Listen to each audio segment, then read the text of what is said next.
How to sound confident, natural, and yet be spontaneous when you want to interact in English. The biggest challenge or the biggest hurdle that people face when they're trying to communicate in English is the mental block that we need to translate and speak. Well, what it entails is a lot of effort in the background, which will definitely prep you better to face real life situations and scenarios in conversation. It needs effort, it needs dedication, but yes, it is not impossible at all. It's easily doable if you're consistent and you put in daily efforts to reach the outcome you desire. So, what are these efforts that I'm talking about? Let's delve into it and understand what are the techniques to ensure that you sound natural, spontaneous, and yes, there is no need to translate from any local language and then speak in English. Let's get into it.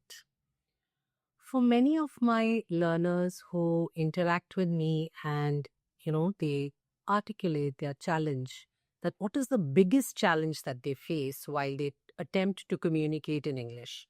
Well, the most common I would say is it's very difficult to think and speak on the spot because a local language or a regional language takes over, and at that point of time it becomes very difficult to translate with confidence and speak on the spot. Well, the trick here is there is no way you can translate and speak spontaneously. It's never going to work. So let's understand how is it that you can sound confident while you think and speak simultaneously. The first technique is name everything you see around you. Well, to be able to speak in any language, you need to know the words or the vocabulary associated with the subject that you're going to speak on. So, if you want to say that light बहुत तेज है, so the word light, of course, and the word bright for Tej is very important to know to be able to construct a sentence in the first place. So, it is not only about things that you see around you, it is also about emotions that you're feeling. What are they called in English? You need to know. It's also about, the thoughts or the concepts, things which are not necessarily concrete, and yet you need to know how to say them in English. So let's take some examples. If I want to talk about my friend, then concepts like friendship, friend, then our association, okay, the depth of the relationship, all of these terms I need to know so that I can express my thoughts. Okay, if I want to talk about my village, then I need to know the concepts like village or rural and urban. Okay, I need to know concepts like, my childhood days. Probably, I visited my village during my childhood, my formative years. So these terms or these words I first need to know. Okay, only if I know these words will I be able to comprehensively speak on the subject. If I'm speaking about subjects like, say, insaf, ya dharam, then the words like justice, or for that matter, religion, these concepts need to be known to me. Only then I will be able to talk all these topics. Okay. So, knowing words is a very integral part of communication. Now, if you feel that you're familiar with these words, then you need to upgrade your vocabulary. For instance, if you know the words like, say, finally. So, finally is a word which probably you're familiar with. So, upgrade your vocabulary. Work on words like eventually. Okay. If you know the word slowly, then upgrade it. Make it gradually. So, first, you should know the basic way to express a particular thought, feeling, emotion, an object or a subject around you. Okay. And the next step to be able to speak more effectively is to enhance your level of vocabulary. So, vocabulary is non negotiable. Think about the name you can attach or the word you can associate with whatever it is that you're planning to speak on. That's the first technique. Once you feel you're able to associate words or vocabulary to the actions, emotions, concepts, objects you want to talk about, the next step is, or the next technique is, learn simple phrases. Here, grammar and vocabulary, both these factors come into play. For example, co-locations are a great idea to learn simple techniques. In fact, if you click the above link, you will be able to see my comprehensive video on co-locations, which explains the concept, and also there is a downloadable PDF attached to it where you can learn so many co-locations easily. Let's understand some common ones. अगर आपको सर्दी हुई है तो आप कह सकते हो I caught a cold or I usually catch a cold. So if you see, catch is your verb here, and that's the word which keeps changing depending upon the tense you want to speak in. So to catch a cold is the common way to express sardi ho jana. Okay? If I want to say ध्यान देना है या ध्यान दीजिए या ध्यान देते हैं, तो to pay attention is the correct phrase. Okay? I paid attention in the last meeting and that's why I am updated.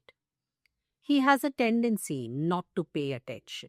So pay attention, it's a great collocation to use if you want to express a simple thought or a simple concept. So learn these simple phrases. In fact, start making a note of them and practice them as often as you can. Because these simple phrases not only allow you to effectively use grammar, but also you're accurately conveying a particular thought. So this is a great learning trick or learning methodology. The next technique is say it out loud. Only learning is never going to be sufficient. There are multiple platforms which will help you. Even our platform, English Excellence with Chaya, if you associate with us, we will listen to you, correct you, guide you through our effective programs. You can contact us and enroll for our programs. But even without that, you could independently also do it when you say it out loud. So if you say it out loud, it's a method of practicing retention, repetition, and also you're sure you're saying it right. So you feel more confident saying it out loud in the real world. So first say it out loud to yourself, or if you want some mentor to guide you, you can enroll for the programs. Thereby, we also verify or validate that you're saying it correctly. Very often, people, they say or they complain that the basic thoughts only occur to us. Like, अगर हम खुश हैं, तो happy से ज़्यादा हम सोच नहीं पाते हैं. Words like I'm glad, I'm thrilled, I'm so excited, I'm over the moon. These words need to be practiced before you start using in the real world. It's not difficult at all. It just takes consistent daily efforts. It's not going to happen otherwise. Now that you've understood the third technique, say it out loud, which means to yourself, and then when you're sure, out loud in the real world. That way you imbibe that particular phrase or vocabulary. The next technique is narrate. Narrate an incident that you have experienced. Narration is usually about, something that you have watched, something that you have experienced, something that you've been a part of, or for that matter, something that you heard. Basically, you know all the facts, so you don't have to think about the content. Okay? All you need to think about is how to put the techniques that we just learned together so that you can narrate. Okay? Let's understand in narration what matters. The first technique matters. You need to know the words of the topic that you want to speak on. Okay? तो अगर आपका Hindi statement है, ये सारे निर्देश जारी किए गए हैं, ओके, गवर्नमेंट द्वारा, तो आप कह सकते हो, all these guidelines have been issued by the government. Now here, I can only say this sentence if I know the words guidelines, which is related to nirdeshon, okay, or jari ke liye issued. Only then I can weave it together. So knowing the right words is an important step of narrate. The second element is simple phrases. There are so many phrases, or the second technique was simple phrases. So these phrases which we have been practicing can very well be used in our narration very effectively. And the third element is say it out loud and speak it out loud. If you have a language buddy or a platform like English Excellence with Chaya to guide you, correct you, that's fantastic, because whatever you're narrating, there is someone who's actually listening to you and telling you where you're going right, where you're going wrong. Otherwise, you need to do it independently and make sure you get it right. And yes, it requires effort. Suppose you feel that you're stuck with the basic words and you're not able to make progress. Then it requires that you go and learn what are the various ways in which you can say different terminologies so that you sound more, articulate in your expression, or someone who has a wide variety when it comes to choice of words in expressing their thought.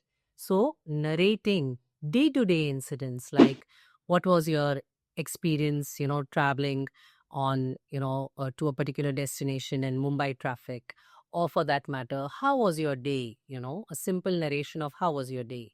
Or if you traveled to a particular location, the travel experience, narrating it, okay? Or for that matter, your career, by far what you have achieved in your career and what are your career goals.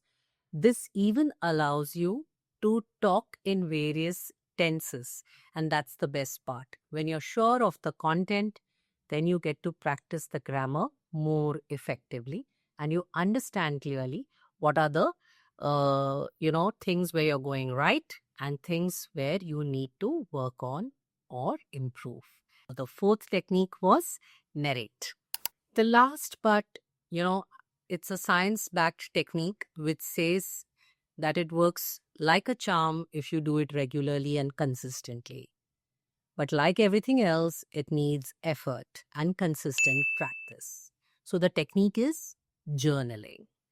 I would heavily advocate journaling on a daily basis. All it takes is 5 to 10 minutes of your time on a day to day basis, which you need to set aside, and you need to pen down or write down all the thoughts which you want to express effectively. Writing actually, is a great boost for your cognitive thinking ability. It works brilliantly for it's excellent for the brain, they say. So basically, it helps you in enhancing your memory. It helps you in understanding which are the words which you're well versed with and which are the words which you actually need to practice more. Okay. So journaling is a great technique to imbibe. The next technique, and a very effective technique, I would say, is surround yourself with English. Well, if you have English in your surrounding, be it through good listening exercises like great YouTube channels, or for that matter, some good podcasts, some effective speaker whom you like to listen to. People often refrain from listening to podcasts saying we don't get what they're saying. It takes effort. Okay, everything that you don't understand today, we have several apps at our disposal which we can use, or if you're a part of platforms like us, you can get the necessary clarity that you're seeking. You have to take down notes, what you've understood, what you fail to understand, and get the necessary clarity that you're seeking. Okay. So surround yourself with good content, develop your listening skills, your reading skills, and your speaking skills. These are sure short ways of ensuring that you don't need to translate every time you want to speak. So, in a nutshell, to overcome this hiccup, that how do I sound spontaneous? How do I avoid thinking in any other language before I start speaking in English?